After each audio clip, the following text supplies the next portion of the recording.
दोस्तों, राहुल गांधी के गुजरात दौरे ने भारतीय जनता पार्टी और खासकर मोदी शाह की रातों की नींद छीन ली। इतना बेचैन कर दिया कि जो फैसला लेने में कई महीने गुजर गए थे, आनन फानन में राहुल गांधी के पहुंचने से पहले ही लेना पड़ा कि कहीं ऐसा ना हो कि हालत बिगड़ जाए और सत्ता जाए थोड़े सालों बाद, लेकिन गुजरात की सत्ता का तख्ता पलट अभी हो जाए। याद करिएगा, राहुल गांधी ने जब संसद के अंदर खड़े होकर अपने पहले ही बयान में कह दिया था, मोदी शाह की आंखों में आंखें डालकर, कि इस बार आपको गुजरात में ही हराएंगे, इंडिया गठबंधन जीतेगा। उस वक्त जो गोदी मीडिया के तमाम पत्रकार और एंकर हैं, इसे हंसी ठिठोली के तौर पर देख रहे थे, इस पर मुस्कुरा रहे थे, कह रहे थे कितना ओवर कॉन्फिडेंस वाली बातें कर रहे हैं राहुल गांधी। लेकिन सोचिए, गुजरात पहुंचने से पहले ही राहुल गांधी के उससे पहले ही एक ऐसा फैसला मोदी सरकार के, या यूं कहा जाए गुजरात की सरकार को सीने पर पत्थर रखकर लेना पड़ा है, जिस फैसले को लेने के लिए 13 महीने का वक्त बीत गया। नमस्कार, मैं हूं प्राजपल गौतम और आप देख रहे थे हिंदुस्तान पोस्ट। तो देखिए भैया, गुजरात में राहुल गांधी की तूती बोली,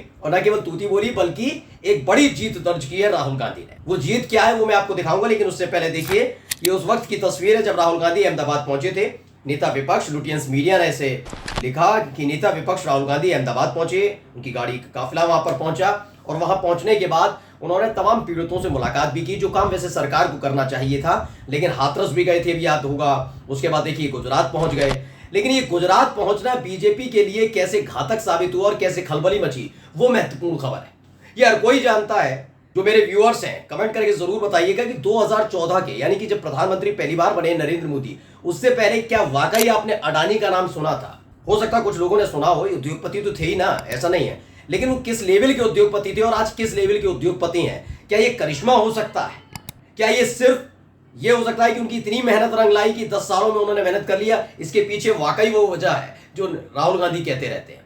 मैं बताऊं, राहुल गांधी जो कहते हैं सच कहते हैं। वो बात इसलिए क्योंकि अब तक ये मीडिया इस बात पर बहुत ज्यादा चर्चा नहीं करती थी कि गुजरात के अंदर कैसे अडानी पर प्यार लुटाया गया, कैसे गरीबों की, कैसे किसानों की जमीन को थमा दिया गया, सौंप दिया गया कि सरकार आपकी, आप जिस जमीन पर हाथ रख दें, जिधर आपकी नजर चली जाए वो जमीन आपकी ले लीजिए। किसान लड़ते रहे, झगड़ते रहे, लगाते रहे गुहार कि हमारे पास इस जमीन के अलावा कुछ नहीं है, आप अपने दोस्त अडानी को इस जमीन मत दीजिए। लेकिन बीजेपी की सरकार ने नहीं सुना, क्योंकि मोदी और शाह पर पूरी तरीके से अडानी का हाथ है, इसीलिए। और अब देखिए, राहुल गांधी के पहुंचने से ठीक पहले वही कदम उठाना पड़ा जिसकी मांग लगातार किसान कर रहे थे। खबर पढ़िए क्या है। सबसे पहले तो मैं जयराम रमेश का एक ट्वीट दिखा रहा हूं, पढ़िए।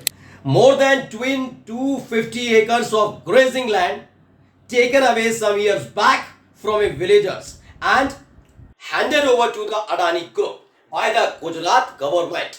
बताया गया 250 एकड़ की जमीन थी कोचर की। कोचर की जमीन क्या होती है, ग्रेजिंग लैंड क्या होती है, मैं बता दूं।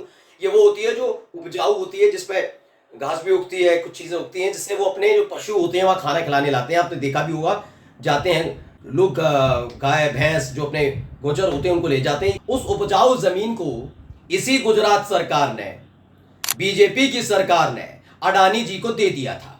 अब अडानी अडानी है भाई, जब वो रेल भेल टेल मेल सब ले सकते हैं, एयरपोर्ट बंदरगाह सब पर कब्जा कर ले वो आदमी, तो गुजरात तो भैया उसका घर है उस आदमी का। और जहां से वो नेताजी एक निकले हैं ना, जो देश की गद्दी पर बैठे, उनके इतनी तेज रफ्तार से बढ़ने का योगदान भी अडानी जी का ही है, ये तो हर कोई जानता है। और अडानी के पीछे आगे बढ़ने का योगदान भी मोदी जी का है, ये भी हर कोई जानता है। तो भैया गुजरात की जमीनों को दे दिया गया, गोचर वाली। अब किसान तो परेशान थे, वो पहुंच गए कोर्ट, क्योंकि उनकी कोई सुन ही नहीं रहा था। भाई किससे आप करेंगे, कोई कब्जा थोड़ी ना किया अडानी ने जाकर जमीन पर। अडानी ने कब्जा नहीं किया, बकायदा सरकार ने अडानी को सौंप दिया कि ये जमीन आपकी है भाई। और चीखने तो चिल्लाने तो थोड़ी देर चिल्लाएंगे, उसके बाद थक जाएंगे और अपने घर वापस लौट जाएंगे। ये वही वाली स्कीम पर चल रहे थे। लेकिन किसान पहुंच गए थे कोर्ट। लेकिन कोर्ट पहुंच गए तब भी कोई 13 महीने से ये मामला चल रहा था। अचानक से राहुल गांधी संसद में बोलते हैं कि आपको हम हराएंगे। तब तक भी नहीं लग रहा था मोदी को, शाह को, गुजरात के नेताओं को, बीजेपी को कि कुछ कर पाएंगे। लेकिन जैसे ही गुजरात दौरे का ऐलान किया गया और यहां से यानी दिल्ली से रवाना हुए राहुल गांधी, वैसे ही फौरन एक फैसला लिया गया। अब आगे क्या लिखा पढ़िए। इसी में जयराम रमेश ने कहा, is now to be handed back to the village communities after their continued protest. Climate change after June 4th, will this tempo be maintained through बताया गया है कि जो जमीन दे दी गई थी अडानी बाबू को 250 एकड़ जमीन किसानों से छीनकर उसे वापस दोबारा करना पड़ा सरकार को, क्योंकि लगातार वहां किसान आंदोलन कर रहे थे और डर इस बात का था कि अगर राहुल गांधी उन किसानों से जाकर मिल लेते हैं तो हवा बदल जाएगी। और इसी वजह से ये डर गए। तो सवाल जयराम रमेश ने पूछा है कि क्या वाकई 4 जून के बाद पूरी तरह से हवा बदल गई और बदल गई है तो ये ऐसे ही रहना चाहिए। इसी को देखिए गुजरात कांग्रेस ने भी लिखा, क्या गुजरात में बदलाव की आहट दिखने लगी है। जब से नेता प्रतिपक्ष राहुल गांधी जी ने संसद में बोला इस बार आपको गुजरात में हराएंगे, तब से खलबली मच गई है। श्री राहुल गांधी जी के गुजरात आने के एक दिन पहले किसानों की 13 साल की लंबी कानूनी लड़ाई में सरकार को हकीकत स्वीकार करनी पड़ी और गोचर भूमि अदानी से लेकर किसानों को वापस करना सत्य की जीत है। बिल्कुल, मैं अब भी कह रहा हूं, कोई सत्य के साथ नहीं है बीजेपी की सरकार गुजरात की, नहीं है। मैं कह देता हूं दावे के साथ, करना होता तो पहले ही कर देते, लेकिन ये बिल्कुल टाइमिंग के साथ कैसे हुआ, क्योंकि इनको डर सता रहा था कि वहां पर आकर इन तमाम लोगों से राहुल गांधी मुलाकात करने से पीछे नहीं हटेंगे। एक दिन पहले ही उन्होंने वहां पर झंडे गाड़ी दिए थे। जो काम मोदी जी को करना चाहिए था, हाथरस में इतना बड़ा कांड हो गया, वो 2 घंटे 14 मिनट से मिमिक्री करते रहे, हंसी ठिठोली करते रहे। क्या मोदी को ये जानकारी नहीं पहुंची और नहीं पहुंचाई गई तो उनकी जो ये पूरा का पूरा सर्वेलेंस टीम है, तमाम चीजें, ये उनकी कमी है कि मोदी को ये जानकारी क्यों नहीं पहुंचाई गई कि हाथरस के अंदर इतना बड़ा कांड हो गया। अभी आप राहुल गांधी का ट्वीट उठाकर देख लीजिए कि उसी वक्त का था जब संसद की कार्रवाई चल रही थी और प्रधानमंत्री बोल रहे थे, ये तमाम चीजें हो रही थी, उसी वक्त उन्होंने ट्वीट किया था, लेकिन मोदी जी बोले जा रहे थे। अब दूसरा ये था कि गुजरात में जाकर अगर ऐसे ही इन पीड़ितों से, जो मेरे दोस्त की वजह से यानी अडानी बाबू की वजह से पीड़ित हो गए और उनसे पीड़ितों से जाकर मुलाकात कर ली राहुल गांधी ने, तो गुजरात का पूरा माहौल बदल जाएगा। वैसे ही बदला हुआ है इस बार चुनावों में। जब प्रियंका गांधी वहां पर गई थी गुजरात में, 3 जगह सभाएं थी और एक रोड शो था, उसमें भीड़ इतनी थी कि ऐसा लग रहा था कि मोदी जी का काफिला निकल रहा हो, मोदी जी का रोड शो है, उसे देखकर ये घबरा गए थे।